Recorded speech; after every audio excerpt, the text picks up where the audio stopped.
Welcome back to the Dry Fire Journal. This is day 271. You can tell that I have a barrel block in my 226 and the magazine well is empty. If you don't have a barrel block, go get yourself one. You can go to blocksafety.com, B-L-O-K safety.com, enter the code REDHAWK at checkout, and you get 15% off your order. Today I want to give you an 11-day path to skill acquisition that I believe is very helpful. It's one I've been using for a while now, and I want to offer it to you in whatever skill set you want to work on. Let's say that the skill set that you want to work on is trying to keep your collarbone level and your shoulders relaxed as you draw the gun. And let's say that's a goal. And you can pick any skill you want. I'm just using this as an example. And you've noticed as you filmed yourself dry firing that as you draw, there's this motion here and you're trying to get rid of that. So here's 11 days to get better. Day number 1, start. Start. Now, here's the thing about starting. It's never sexy. It's never cool. But you got to start. And when you start, you're already better than all those that don't. So many people identify problems in their shooting and then never do anything about it. And they just keep shooting and keep practicing, doing the same thing over and over again, expecting different results. And what we've got to do is just start. So day 1, start. Figure out, can I get less movement? Maybe you're going from here to here and you're getting less. Maybe you're figuring out that you don't need all of it, but you're just going to start. That's day 1. Day number 2. Get one flawless rep. How do you know that you got a flawless rep? You can't really feel it. You also got to see it. So video yourself or figure out a way to figure out how you're moving. For this example, I've used a mirror with some masking tape. There's a video on this called the Truth Teller exercise. You can check that out. But get one flawless rep. And when you get one flawless rep, I want you to stop. And I know that sounds weird because so often when we get it right, we want to keep getting it right.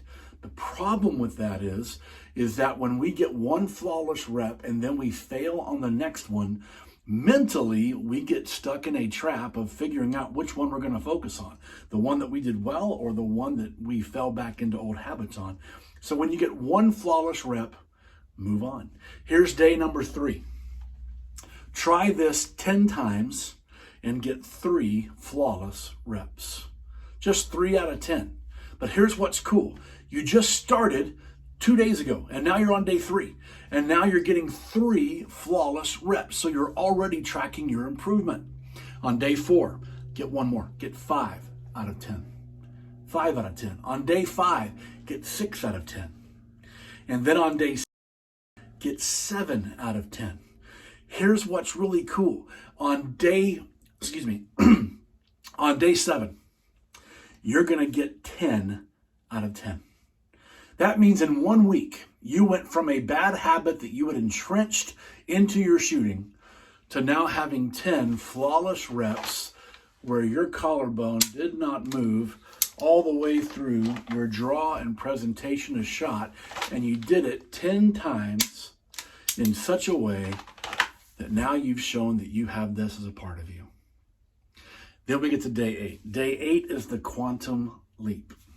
In the quantum leap on day 8, this is a big one, you're going to get 10 flawless reps 3 times in a row. And now you're discovering this is not just something you do.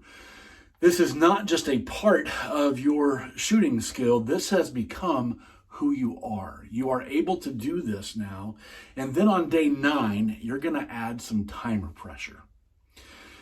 Take your normal draw time, your easy draw time, not your super fast, super cool, Instagram worthy draw time, but your kind of average draw time, and film yourself on day 9 and give yourself a average par time and see if you can get there. Let me fix that. See if you can get there in the same amount of time without a whole lot of motion. By the way, I saw a ton of front sight movement there.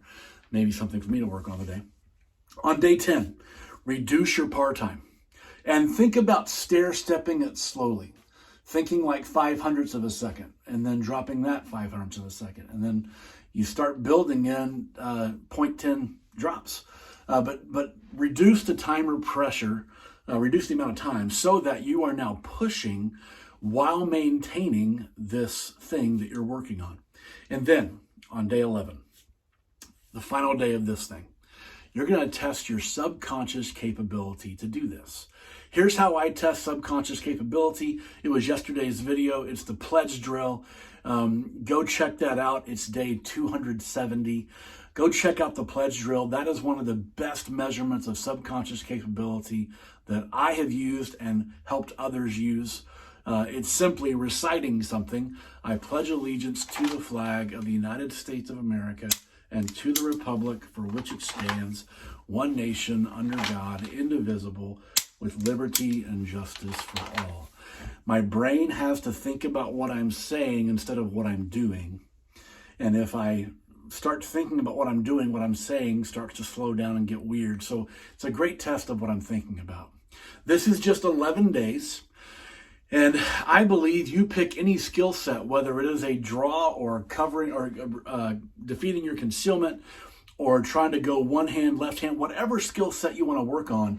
This is an 11-day path that I honestly believe will help you get better very quickly. So give this a shot. Let me know how it goes, and I'll see you tomorrow.